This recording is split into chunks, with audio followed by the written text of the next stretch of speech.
From the Schmoes Know Network Studios in Los Angeles, California, it's time for Meet the Movie Press. And now, here's your host, the editor-in-chief of SchmoesKnow.com, Mark Reilly, and from The Wrap, Jeff Sneider. All right, hello Schmoville. Welcome to Meet the Movie Press, and I am Mark Reilly, editor-in-chief of Schmoes Know, and look who's back. It's me, Jeff Sneider, film reporter for TheWrap.com. How the hell are you, sir? I'm good. You are... I'm tired, I know you are, good. and that's what we're going to go right into. Guys, we have a great show, but I want to start it off, Schmoville. We have a fan page on Facebook called Meet the Movie Press on the Schmoes Know Network. I would love it if you guys went and liked that page, and I wanted to ask something of you guys. I want you guys to get more active on there, and that goes for me too. I want to get more active. I want to hear from you guys. I want you guys to drop in some comments, ask some questions, drop in some of your thoughts of like who we should have on the show. Maybe we can get them. Some topics you want to hear us discuss, like all that stuff. It's all there on Meet the Movie Press on the Schmoes Know Network Facebook page. I need to also get more involved. And guys, feel free. Email me, Jeff@TheWrap.com. Hit me up on Twitter @TheInsnider. We are taking requests. Whatever it's this show is for you guys. Whatever you want to talk about, who you want to talk to, let us know. Yeah, absolutely. I mean, we want to get more interactive with the fans. That's what we're talking about here, because we're climbing those ratings, and then but we want more. We're greedy here at Meet the Movie Press. We want to beat all those other shows. Not just on the Schmoes Know Network. Right. We want to beat all the shows in the universe. Help make my mother proud of me, please. Yeah, please. Jeff Sneider would really appreciate that. So without further ado, guys, this is a great show. We are going to have in about 10 minutes Kofi Outlaw. Fantastic name. Oh, yeah. Editor-in-chief of Screenrant.com, which is one of my absolute favorite sites. They cover it all. They have in-depth articles, and we're going to get into discussing all that good stuff, because I know you guys out there in Schmoville, you've been kind of tweeting me and dropping stuff on Facebook saying, oh my God, Screenrant, that's one of my favorite sites. So I'm so glad to have them on, but I want to get right to something, and I want to talk about TIFF. That's the Toronto International Film Festival. Yes, for the layman's out there, it's not Tiffany Smith. It's actually we can actually talk about Tiffany Smith if you want. Yeah, we could talk about TIFF. But the Toronto International Film Festival is, I think, second to Sundance as far as we're not huge. Here to rank things. Okay. I mean, no, but it's huge. You would say Cannes is the biggest in terms of international prestige. Got it. Sundance is the nearest and dearest to my own heart, and then there's Toronto, which functions as like a film festival and a market of sorts. Yeah, and so we were talking briefly. Tell us your experience, Jeff. There, you covered it. And I saw all these pictures. I saw a picture of a selfie, and Bill Murray was in the background. And sure, we met St. Vincent himself, Peter Venkman. That's right. It was a good week. It was a long week. It was my second time covering Toronto. I was up there for The Wrap this time, and it was nice going for The Wrap. Before I had been with Variety, and at Variety you have the additional pressure of print dailies. So you need to basically put a whole mini newspaper together, you and one or two other people, and have it out by have everything filed by 5 o'clock, and so that it's out in the morning. Essentially, wow. So that's crazy work when you're up there, covering the film festival. Either way, it was tough. So how's it different when you're doing it for The Wrap? I went up there to try and break some of the acquisition news. We did not have very good luck this year. Yeah. It seemed like there was a bit of an agenda amongst the buyers and sellers. An agenda, you mean like they're giving potential information to other outlets? I think that there's one outlet in particular I know who you're talking about. that tended to get a lot of the news this week, and I saw that. for whatever reason, and that's fine because it allowed me to kind of focus on what our strengths are. Yeah.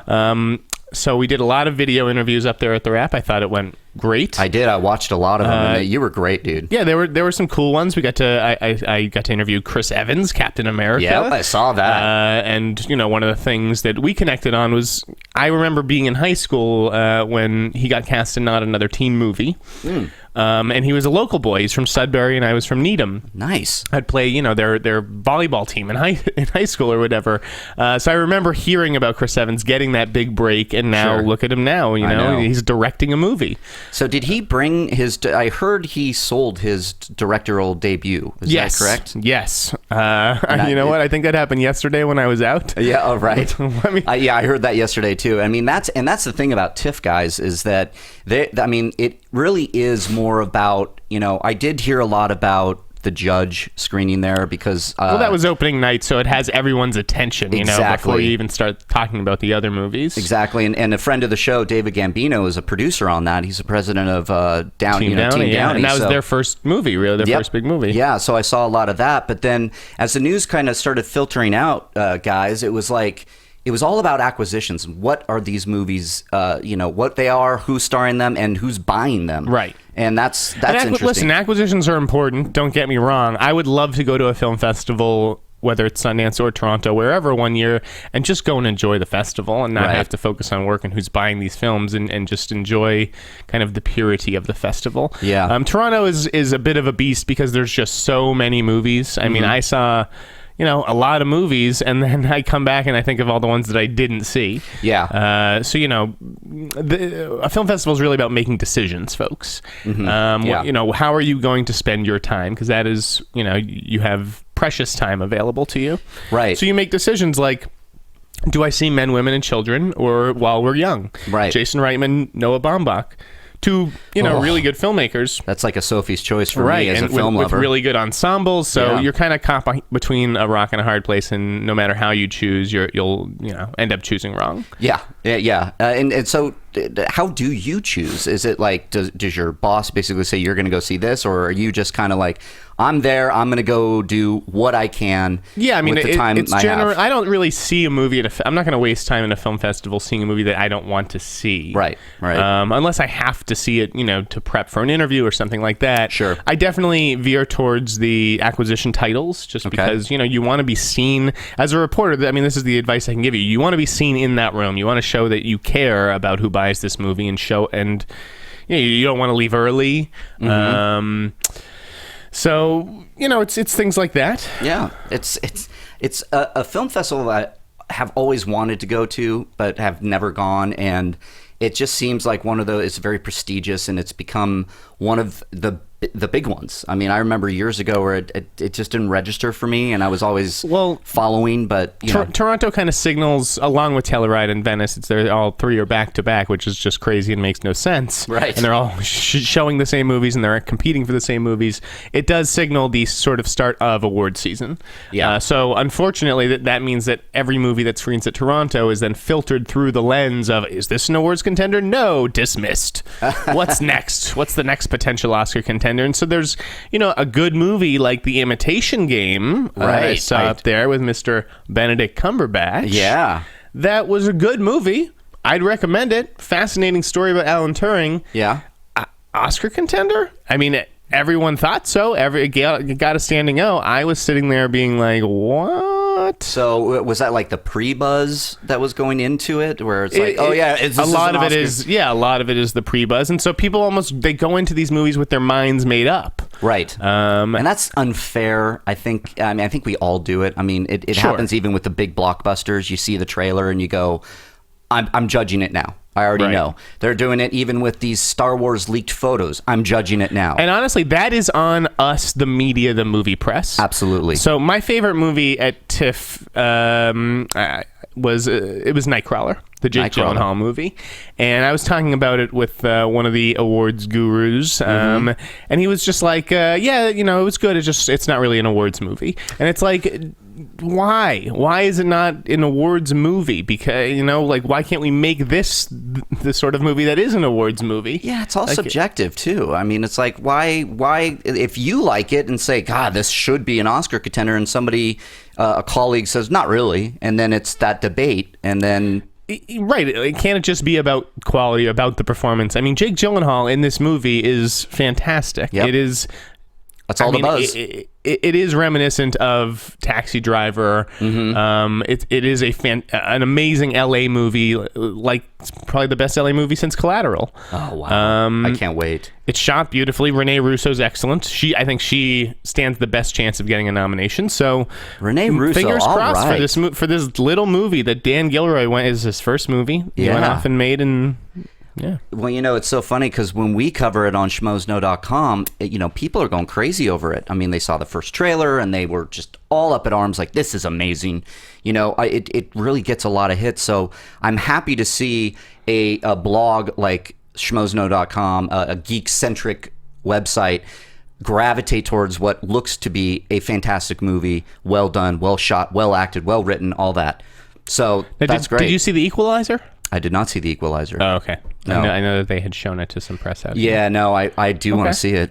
I do want to see it. I'm thinking what else our audience might care about. I mean, I'll say that Big Game was really good. That was the first Midnight movie. It's Sam Jackson as the president, and he sort of crash lands into the middle of a forest in Finland the same night that some 13-year-old Finnish boy is kind of spending the night in the forest trying to hunt something, like as a rite of passage. Wow! And so the terrorists come after the president, and it's up to this 13-year-old kid to protect the president. Oh, I love that. That was a lot of fun. That sold, and the last one I would say that Schmoville would care about would be Kevin Smith's Tusk. Tusk, how was that? Absolutely wild. Yeah? When you see Justin Long in this movie, in the costume, I mean, it's going to blow some minds. Oh, wow. Just give it a shot. I know it sounds out there, folks. It does. I know it has a little air of Human Centipede to it. Yeah. I had a great time with it, and I won't spoil the big cameo Twist. thing. Oh, cameo? Yeah, no, there's a major movie star who, stars in the last third of the film. Wow. I think you'll be able to find his name out there online if you search it, but it's best to just go in cold and be surprised. I could call it, I bet, but I'm not going to. Okay. I'm going to let people enjoy their movie-going experience. So, yeah, I mean, TIFF was good. Bill Murray remembered me. That's right. So success, you're saying. Bill Murray, Dr. Venkman. That's right, boys. It's Dr. Venkman. Right. He remembered you. Exactly. His movie was great, by the way, as well. St. Vincent. Yeah, I'm really looking forward to St. Vincent, and I think it's just amazing that you're up there and you're doing your interviews. I watched your videos, in your Chris Evans interview, and if you ever get the chance to go, you should. Oh, absolutely, I want to go. But guys, so I wanted to kind of get Jeff's opinion and experience on TIFF because it's like I said, a huge international film festival and acquisitions, and that was some of the major news. But we're going to switch gears now. All right. Because we have, calling in via Skype, a great guy that I got to meet at Comic-Con. And we got to talk a little bit at the Sin City party, whatever it was, and he was just so nice. And then Christian the other day was doing AMC Movie Talk, and he got to meet another guy from, and I'm talking about Screenrant.com. We have on the line now Kofi Outlaw, editor-in-chief of Screen Rant. Kofi, are you there? JT, is he there? Hello? Anyone? All right, we're just going to throw up some Jeopardy music and just Technical difficulties. Technical difficulties. Okay, I'll just sing the praises more for Screen Rant. They're really good. They've got like 57,000 followers on Twitter, which is impressive to me. They're huge. They're one of the biggest sites that I go to. Do they have a big British audience? Is that? I don't know. Where's the site based? Do you know? It's based at... These are all questions for... I'm blowing up his interview. I know, yeah. It's. Do we have him yet, JT? Nope, not yet. He's on. We're not hearing anything. So Kofi could probably hear us talking, yet we can't hear him. Our magician JT is going to work on it. Yeah, so... In the meantime, I go to Screen Rant a lot when usually maybe it's a slow news day for us, meaning breaking some stories or whatnot, or doing special articles. Screen Rant's great because they really... They post a story... And they not only give you the juice, the main story there, but they really break it down on how it got there.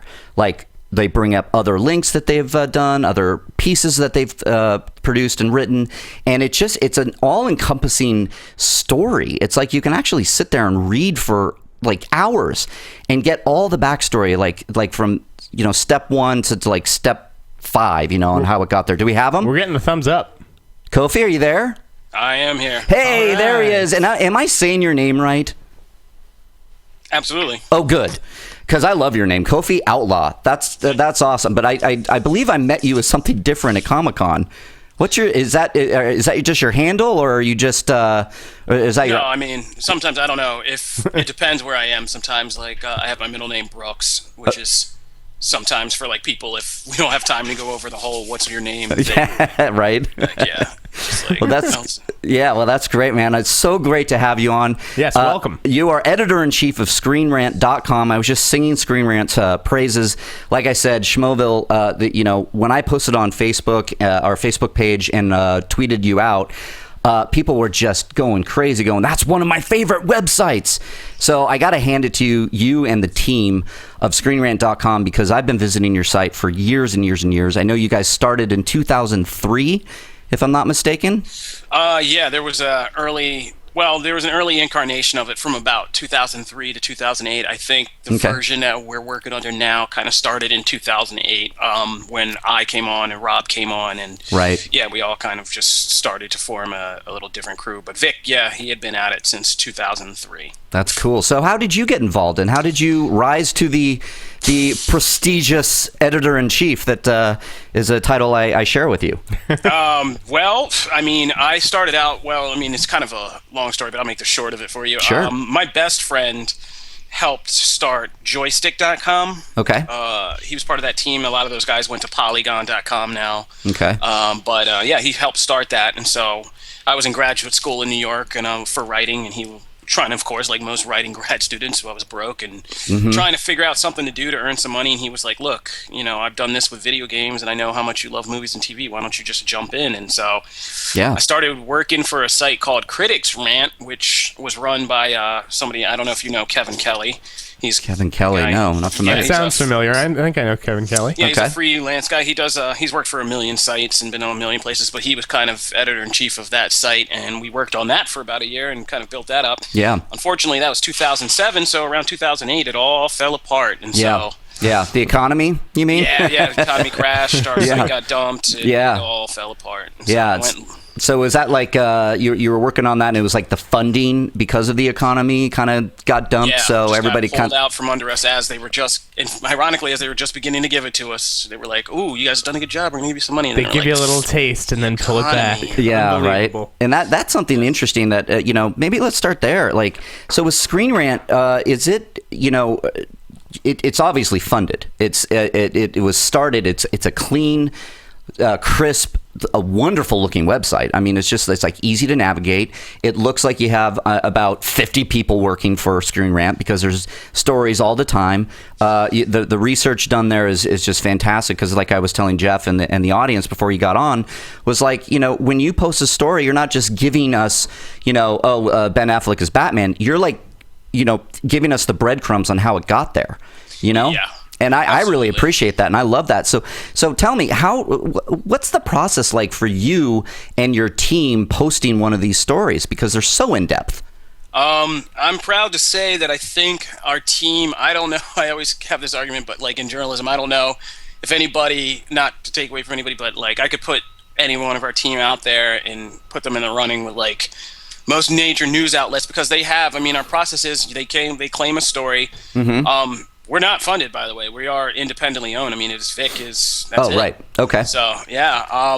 But yeah, so they get 45 minutes. They take a story, 45 minutes to an hour, because it's time-based. They have to knock out the writing, put in all the pictures, come up with all the analysis, and put it all together. And that's what we kind of just the expectation we hold over them. And it's just, this is what we expect each of our members to do. It's kind of like that scene in The Social Network where they're trying people out for Facebook. Right. And they give them a bunch of shots, and they're like, you better program this. I love that. Like 20 minutes. Yeah, that's kind of what we do to people. So do you guys just throw your writers in a room, get them drunk, and then, whoever's left standing, they get the Batman v Superman story?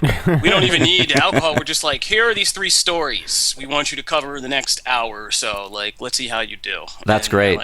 But yeah, so yeah, each of our people, we just get people who are good at analysis and know this stuff back and forth, and kind of build. Each time they have to write a story, it's like adding another rung to a ladder. You gotta go up the steps before, and then it's a never-ending ladder. Yeah, and that's what I noticed. You guys, you have a lot of hyperlinks in your story where you could like go back and read how it informed the current story, and you go even further back. You have another link. And that to me it's a is string theory. If you followed all these things, you would get back to the original Screen Rant story eventually. Yeah, and I've done that. I've just been like, before I started with Schmoes Know, and even before I really got into this world, I was really just on Screen Rant a lot, and Jimmy O from Joe Blow was here. I was on Joe Blow a lot, and it was just really fun to read all the stories that kind of got there. So it's neat. Kofi, I had a question for you. Absolutely. So first of all, I'm on your Twitter page, and I love the photo. I feel Me too. You mentioned that you were supposed to see No Good Deed, right? And the studio kind of pulled the screening at the last minute. Yeah. Can you talk about that? Is that like a common occurrence? Like, this is not a common occurrence. I mean, this was like, I don't usually get very riled up by things because, you deal in this industry, you're always waiting, somebody's late, something gets rescheduled, Sure. you're dealing with all that. So, I'm pretty flexible, but yeah, this was unheard of, and it was kind of a really shady, flimsy reason. They sent us all an email, and they were like, so, a couple hours before you've made time to come see this movie, we just want to let you know that it's been canceled. Oh, and that's because there's a twist in the plot that will affect audiences if they know it before they see the movie. And I was like, this isn't Jacob's Ladder, like, it doesn't make sense, like, what are you talking about? Like, I was like, and I even wrote them back and was like, excuse me, but I don't think I've ever heard of a movie screening being canceled because they want to protect the twist that badly. right. I was like, this isn't Marvel. This isn't anything where there's like real twists to protect. I was like, this is just crazy. So, everybody knows this business. I think they just thought they were going to have some kind of swell underneath this movie, and then maybe they tested it or something, and they were like, let's just try to get I wish Screen Gems had canceled the press screening for Prom Night a few years ago. That was a twist I could have done without. And that was another Idris Elba movie, wasn't it? I think it was, yeah. Oh God, that's funny. That's one he'd like to forget. I appreciate that, but So you were actually pretty upset over that then, I take it, Well, it kind of knocked my whole schedule loose because I was on the hook to review that movie this week, and so that was my screening. So now Thursday at midnight or Friday morning. Yeah. Yeah, but I was like, I have something more important to do. I had the Schmoes Know podcast. There you go. I love it. Well, yeah, so right now, No Good Deed. If it fits into today, that's fine. If it gets to happy hour and I'm like, I'm not doing this, then they made their bed and I can't help it. You know what? I want to see that movie, honestly, because I love those kind of mid-90s throwbacks, those thrillers. Me too. I love a good B thriller, and I love both actors. I love Taraji P. Henson and Idris Elba. They're both great actors. Yeah, it'll be fun watching them go head-to-head. Yes, I'm just trying to wonder what that twist could be now. Now you got me thinking. Now I have to... Oh, maybe that was their whole point. They knew that Kofi was coming on Meet the Movie Press and saying that there was going to be a twist, and now we got to go see it. Right. No, I'm not going to go see it. I'm going to go see, I don't know. It was especially odd because it's not like this movie, they were screening it like a week or two before it was release. Yeah. It was like a day. So, I don't know. Okay. But good luck to them in their opening weekend numbers. Yeah. I don't want that to win over Guardians of the Galaxy, but hey, Yeah, I don't know. I think Guardians will probably pull out another This movie win. just keeps on going. I know. And you know what else? I have to say, because I called it. It was on my sleeper list back in January. Let's Be Cops is still like in the top 3 or 4. Yeah. You really? It's up to like $70 million. It's quintupled its budget because it was made pretty cheap. It's like the cheapest movie Fox is releasing this year, other than Fault in Our Stars. So yeah. And Kofi, have you seen Let's Be hats off Cops? to that movie.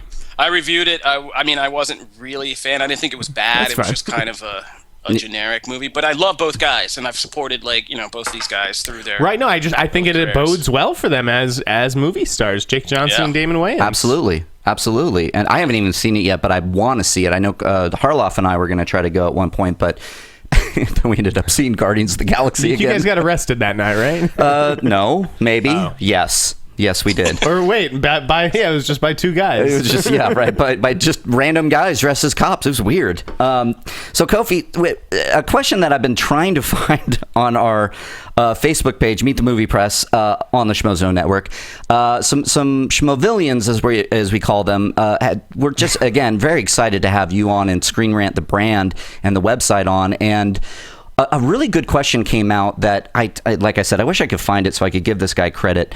But because Screen Rant, it does what I was referring to earlier is like this, you're layering in so much information. as editor-in-chief, he asked this of me and of you. Do you have to look at everybody's work and kind of make sure it's good, or do you trust your writers and just go with it, and they post it up, and that's that? Yeah, how's it work? How does that work for you?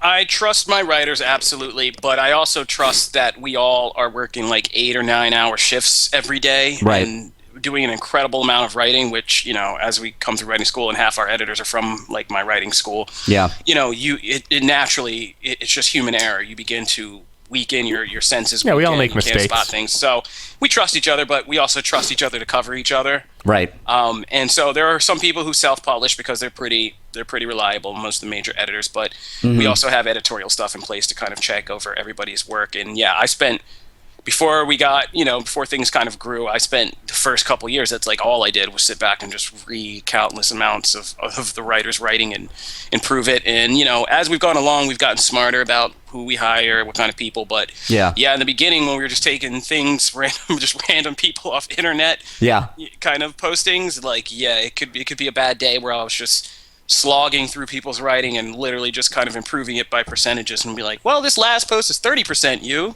Yeah. Right. So, but those days have kind of smoothed out. I mean, personnel, we have great people on our team, and I can relax a little bit more, but there's still things because formatting, pictures, small errors, factual errors, which can kind of be the hardest thing for us because when you get into all that information, keeping it all straight and correct can get real tough. Yeah, I've run into the same problem. Actually, I had a writer that I completely trust, and he can publish anytime he wants. But I do remember then getting a random tweet from somebody saying, dude, your dates are all off. And I can't remember what it was for. It was like release dates. And I went in and I said, oh, geez, sorry. And, you had to go in and fix it. Oh, yeah. I've fallen on quite a few swords in my day. I mean, I've had days where we woke up and, we've had Michael Bay angry at us, like posting on michaelbay.com how much we suck, and people calling my phone at like 7 a.m. and like... Wait, Michael Bay was calling you? No, he did not call me, thankfully. He just went to michaelbay.com and just kind of lambasted us. It was during Transformers 3. Oh. It was a whole thing. Yeah. It was basically about how much 3D or not was in the film. We had a guy on the set. He reported something. He got it from a solid source who later kind of recanted. And then in the end, so we kind of did a mea culpa because it was Michael Bay and Paramount everybody was kind of aiming at us, and we kind of backed down from that. But I got to say, for the record, lo and behold, years later, it came out through separate articles that, there was a little bit of a flub on how much actual 3D was in that movie. Our guy turned out to be right. So don't you appreciate, though, that guy? Don't you appreciate that Michael Bay did take to his website to do that? Like, at least it's him, and it's not some BS PR statement. Oh, yeah, no, that made me feel good and terrified all at once. Yeah. It was kind of the day where I realized I was like, uh-oh. Kind of hit that. Yeah, Michael Bay is on to you. I may not like what Michael Bay has to say a lot of the time, but I appreciate the fact that he actually has the balls to say it. You know what? I agree with that. I say what you will about his movies, which I've said a lot about Transformers 4, as you know, guys. I've ranted the hell out on that one. But yeah, the guy kind of, he puts up and he doesn't shut up. He's there to kick ass and take names. So, Kofi, let me go into more of the website and I know you're privately funded. Do you actually run ads and get ad revenue, to help, your staff and whatnot?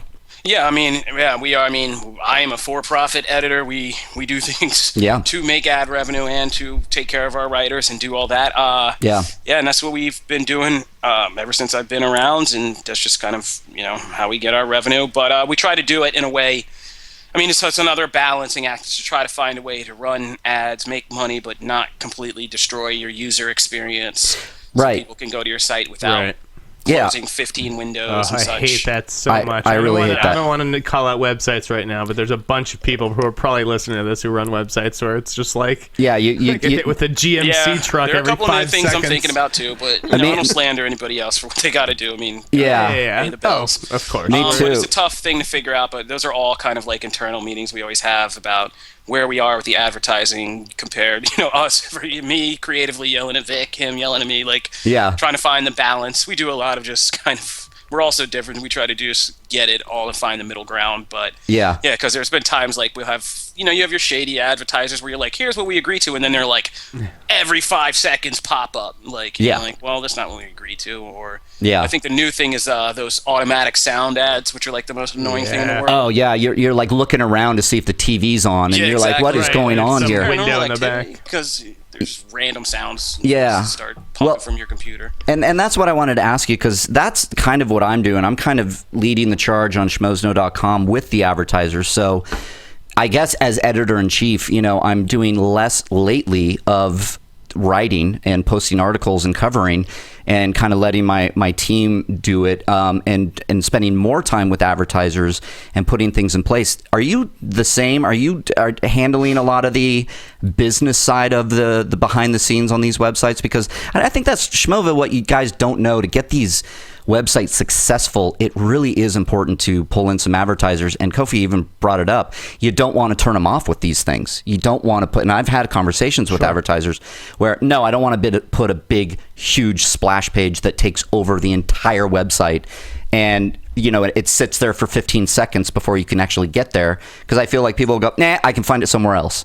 Yeah, so, yeah. So are you behind the scenes doing that as well, Kofi?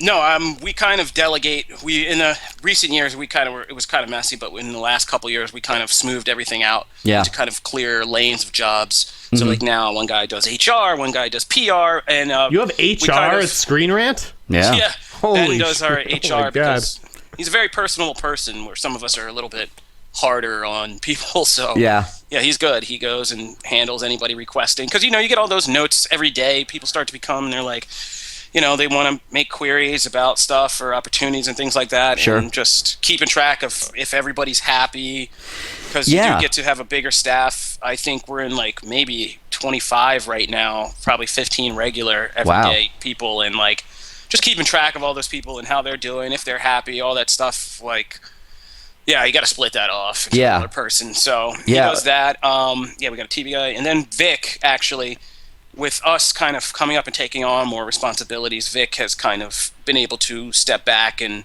focus almost exclusively, which is what we want, from our owners, to be able to kind of focus on advertising and doing all that and negotiating that world. And he has background in SEO and that kind of stuff, so he knows all those RPMs and stuff like that. Yeah. And it was a good, that's kind of how we formed in the beginning, because he would take care of all that, and that was kind of the deal I made with him. I was like, look, I see your site, it's great, but I think, with my writing background and some of the background I have, I can help you transform this. And he was like, kid, you have big dreams. And I was like, get out of here, you. And I was like, listen, if you take care of the business side, I'll take care of the creative side, and we'll see what we do. And then he was just kind of skeptical, but after a while, it became, I guess, when it started to work out, he was like, oh, okay. So that's how we separated it, and it was kind of, so I didn't have to worry about business stuff, because I'm a creative guy. I went to school twice for writing, fiction, stories, all that stuff. That's me. Yeah. And but as you get older, and as you get more into this, yes, more business things, I've had to kind of add a little bit of that, but I still don't deal directly with anything like the advertisers. I would always just pass them to Vic. Yeah, it's tough to kind of navigate those waters, and I think it's very interesting for Schmoville, for you guys to understand with these websites, these big websites. It really is an all-encompassing thing, not only just creative, and copy editing, and make sure it's factual, and then making sure the business is run. Then you have the tech side, then you have the behind the scenes and the marketing, and it's a lot to do. And so it sounds like, and it's obvious with ScreenRant.com, you can see it moving very well. It's people are on Schmoville are like, oh my God, Screen Rant. They love you guys, and we source you guys all the time. I know. We see. It's amazing. You guys have a great community. Yeah. We love your podcast. Thank you. It's all. Yeah, we got. I remember it wasn't even that long ago it came up, because we always have these panic moments in the beginning, right? Before we find out people are cool, we're like, what is this site we keep seeing? Why is the site jumping up? Yeah. Who is this site that we keep sourcing recently? And then we kind of checked in, and we're like, oh, you guys are really cool. We like what you do. Schmoes is a good traffic refer. Yeah. We cover everything. I cover Jeff's work all the time. I cover your work all the time. I think it's important. I always like to give credit where credit's due, and it's sometimes you get like maybe an exclusive, and somebody else quotes another website. Maybe I've seen that happen a couple times, and Jeff and I we've talked about this a lot. The word exclusive, which kind of brings me to my next point, Kofi. Like, do you guys drop exclusives? Because I mean, and correct me if I'm wrong, I see more reporting than I do. Here's an exclusive, like Latino Review does every day. You know, they're like, here, we got another exclusive, another exclusive. And you guys, you know, do you have your toe dipped in that water? Do you have sources and all that kind of stuff? We do, but it's weird. Like, we have sources, but like our sources are such that if we do know something, it's usually something we can't share. Okay. Or even something we wouldn't share because we don't want to ruin fan experience. I mean, we are conscious of that. Yeah. So we'll sit down and say, we know this, Y, and Z. Like, we can know Marvel stuff going ahead like 3 years. Yeah. But we won't say anything because we want everybody to get there and take the journey. And so we might just do our reporting with that in mind that we know. Okay. But to still make it fun for the fans, because, I mean, that's the hardest thing for us these days, is to remember where we are compared to where the general public is. Yeah. Well, and so, no, I mean, we don't chase exclusives. Sometimes we have them fall in our lap. Like, I did an interview with the Ninja Turtles directors, and they were talking just briefly. We weren't even focused on that, about like the sequels and Dimension X and Krang and all that stuff. And I just basically asked them, would you do that? And they were like, yeah. So I just wrote that up as a little article, not even thinking twice. And then it started getting linked back to everywhere. That's great. So that was kind of an inadvertent exclusive. But no, we don't.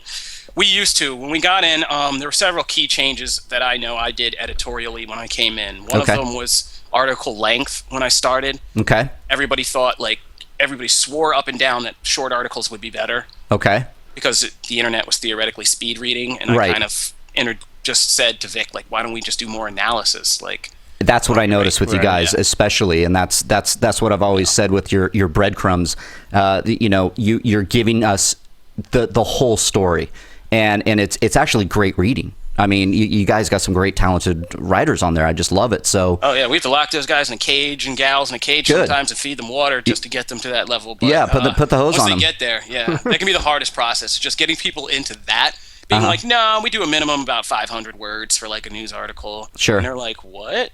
Yeah. Kofi, I had a potentially sensitive question for you. Sure, absolutely. What do you make of from what I can tell, the lack of diversity in our line of work? Yeah. Oh, man. All right, well, I'll tackle. I'm not afraid of sensitive questions, so I'll tackle this one. Let's do that. I think it's odd in our industry. I will never fault anybody individually. I've met a lot of people in our industry, and we're all, I mean, in this industry, I mean, how can you not be a little bit quirky if we all are into this stuff and sit around all day typing about it? Yeah. So we all can be a little quirky, but yeah, there's a lack of diversity. I mean, it was kind of a joke. I was on a set visit like about a month or two ago, and it were 3 black guys. I was one of the 3, and we were all just like in a huddle, like, oh my God, this is like... This is record. Is somebody taking pictures of this? Yeah. Like, you know, but it's odd, and it's just kind of weird at the same time, because I feel like even though you get into this, and especially a lot of stuff at Hollywood, it kind of seems on the surface very liberal and very kind of progressive. There are all these Twitter arguments you see all the time about race, about feminism, about this, that, and the other. It's like, but when you start to get under the surface of it, it's not nearly that as kind of progressive and liberal as you seem. There are a lot of people who are from small towns in the Midwest. Like, that was the most shocking thing to me. It was just like, how many people actually hail from like small Main Street towns in the Midwest who are actually in this like profession? Yeah. I thought it would be like a coastal thing, and then it was just like, no, that's not true at all. I mean, a lot of people moved to the coasts. Sure. They came from like Texas, Ohio, or places like that. And so once I kind of figured that out, I was like, okay, well, this begins to make more sense. But yeah, I also taught writing for a while I was doing this job down at a kind of a little vocational school here in New York City. Nice. And yeah, we were just talking about, all of that, how there's a lack of diversity in just things that involve things like writing, which is a huge problem in our country, which, not to get too serious, but as a former teacher, I mean, I don't think we've caught up to just how bad and behind that is, because, I mean, just trying to teach a lot of students in the inner city, it was terrible. Like, I mean, Ben also did that same job, and he can tell you just how close so many adults were to illiteracy and things like that. Yeah. And what the demographics of that were in terms of like race and culture and stuff. It was pretty disturbing. So, yeah, I mean, it is a kind of disturbing thing overall. When you look at something like Latino Review or Black Film, and those are like the only sites, and you have people like the guys at Latino Review and Wilson from Black Film, and like Wilson's a one-man operation. Yeah. Right. So that's interesting. So do you feel that with women in this business as well? I mean, there's basically I feel none. bad for a lot of the girls who are brave enough to do this every day and face, because it's become one of the things recently I've talked to our staff about, not to get too serious again, but that we never really figured on is, our jobs are kind of the Wild West. We are on like a weird frontier where we're doing all this. So things like mental health is not something we ever have factored into our jobs. Yeah. But, I've had to talk to my staff a lot because they're very good. They're very dedicated. And like those guys and gals would like work themselves to death for this site. Right. Yeah. Sometimes I've been there myself. And, and sometimes I worry that they are working themselves either crazy or to death because they've been inside all week and they haven't gone outside. And so, and just facing the internet and the negativity every single day can be trying on any of us. Well, yeah, and I was very lucky to find 2 female writers for Schmoes Know, and they were fantastic, Erin Parisian and Stacey Howard. And I immediately brought them on, and they were crushing it. But in 2 cases, they made an article, and they were just destroyed on the internet, because because she was a woman, and she said, "I love geeks." And somebody came out and just stirred up the hornet's nest on that. You're like, how dare you? How dare you say that? You're a pretty girl walking around and this, and that. I'm like, she's a pretty girl, sure, but she's also a really good writer, and she has great opinions, so why is that a problem? Yeah. Hey man, pretty girls in writing school all the time. Doesn't mean just because they're a pretty girl they have to be vapid and shallow, man. Yeah. What's the big deal? That's crazy on a lot of levels. And I've seen the same thing. We have female writers who do both Screen Rant and our sister site Game Rant, and the game stuff. We've all seen the controversy of that in the last few weeks. Oh boy, I know. She posts stuff on Facebook where she's like the nicest girl. She's from England, great girl. And she got people are just freaking out and saying almost horrible stuff. And we've had to step in. I've started personally what I call Internet 2.0 because I used to have the problem of responding to people, and that would make a lot of people angrier whenever I would respond. Okay. So that's also why we have an HR guy now, by the way, and a PR guy, because they're much better at handling this stuff. Interesting. But no, I started Internet 2.0. I don't get mad at people anymore when they say crazy things. Like, we have people who are great at internet research. We just look up who they are. And I might send them a Facebook post like I did to a guy the other day who was on there, and it was about Bill Murray and the Ghostbusters, the female Ghostbusters thing. He said, well, that guy liked that thing except for the Melissa McCarthy thing. He started dropping all over our Facebook page, Melissa McCarthy is a C word, and this and that and the other. Oh, come on. And I was like, okay, time out. And I went to him and like another guy who were saying them. I linked their names in a post in our response. And I said, if you want to do that, and because I found out he worked for an actual website, I was like, wow, this guy's a public writer. Oh, boy.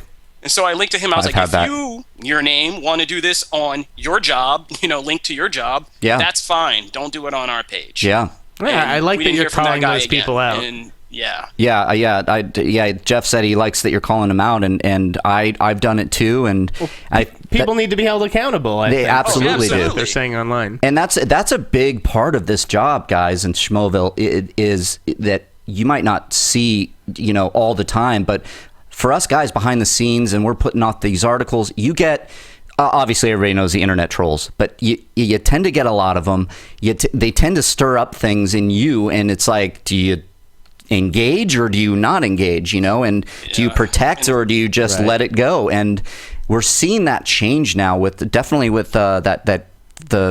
gaming thing that just happened. What's that girl's name? I don't remember. Yeah, I can't remember. But well, we got to wrap it up here, Kofi, and it's just great to hear from you. But I want to just get one opinion from you before we go, and that's all this, what I am calling ridiculous Star Wars news and lack thereof, and how it seems to have a new story every day. I know you guys cover it. I know you guys do your thing. What's your opinion of the lack of Star Wars news, however, that there seems to be articles every day? It's almost driven me crazy. Thank you, me too. I'm a guy who's had to read back through all the expanded universe stuff, study. I watched the whole Clone Wars, and just trying to figure this out and knowing that in the end it's probably going to be something like we never ever guessed. Well, that's what, yeah. Get to, yeah. That's what I'm talking about. I mean, it's like, J.J. Abrams tweets out a picture of a note, and then the next day there's going to be a Death Star in Episode 7. I just don't get that jump. I know that speculation is part of our job, and I know that it's fun to speculate and start a discussion, but is that what you would call maybe hit whoring? Hit, what do you call it? Oh, link baiting? Link baiting? Yeah. Well, here's the thing. That's always been a weird part of our job. Mm-hmm. And I'll give you guys a gem, and everybody in Schmoesville, don't put me out of business with this, but one thing I will always say is that I think it's a mistake sometimes to report that stuff as if it's news. I clicked on our article about this yesterday, and I saw that Death Star thing, and I don't think we put it in the Death Star in the title or anything, but a lot of people I just saw did. it, and I was just like, what the hell is this? I was like, well, that was kind of underwhelming, even for me, just looking at the article. But we try to do something more fun. So Badass Digest a couple of months ago, Devin Faraci, he put out an article that was kind of a scoop that said, you won't see Darkseid until Justice League 2, right? Right. And I was like, well, that's good, but I don't think I want to sit down and write a whole article about that. So I took that little kernel of information, and over the course of the week, I made 8 great villains who we want to see in Justice League, built off of that happening. That's great. See, that's a positive way to do it. Yeah, because I had a conversation with my managing editor when that tweet came out with the Death Star, and we both agreed it was not worthy of a post.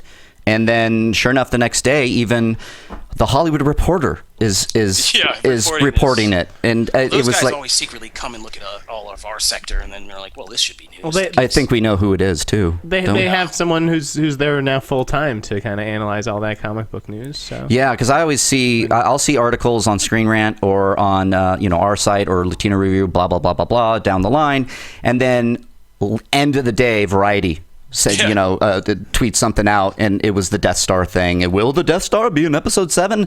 And I just roll my eyes. So I just wanted to know your thoughts on all the Star Wars stuff, because it's me in that situation. For example, I would rather read an article that said, "Do we really want all these old Star Wars elements in a new Star Wars? Yes or no?" Yeah, that's something you could take this little kernel of information and be like, "Yeah, well, here's a larger discussion." And so we try to strive for that. And you do it well. You absolutely do it well. And like I said, Screen Rant is one of my faves. And Kofi Outlaw, editor-in-chief of Screen Rant, man, thank you for coming on Meet the Movie Press and coming into Schmoeville. Schmoeville, I want you to... Kofi, what's your handle on Twitter there? It's PPN Kof, and just an explanation. No, that doesn't mean anything crazy. It doesn't mean I'm Peeping Tom or Pippin Kof or anything like that. Oh, it was a nickname I got. It was fitting as a kid because of my ability to analyze things. That's how I got that. Okay, good. Yeah. So I'm sure. Obviously you've got some people wondering.